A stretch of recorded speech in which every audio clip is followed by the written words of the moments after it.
যাদের দলিল আছে কিন্তু রেকর্ড নেই, তারা কি নতুন জরিপে নিজের নামে রেকর্ড করতে পারবে?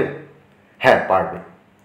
কিন্তু শুধু দলিল থাকলেই হবে না, মালিকানা আইনি প্রমাণ দিয়ে জরিপ টিমকে বোঝাতে হবে। দলিল থাকা মানে কি আসলে?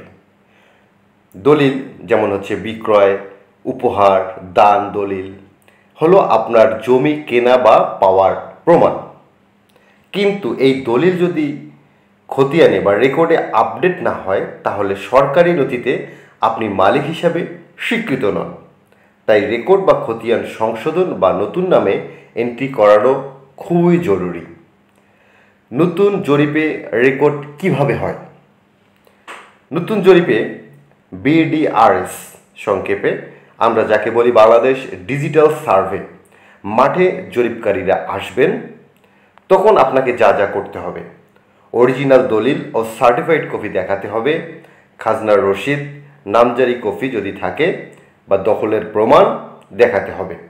উত্তরাধিকার সূত্রে মালিক হলে উত্তরাধিকার সনদ ও বন্টননামা রাখতে হবে, তা দেখাতে হবে।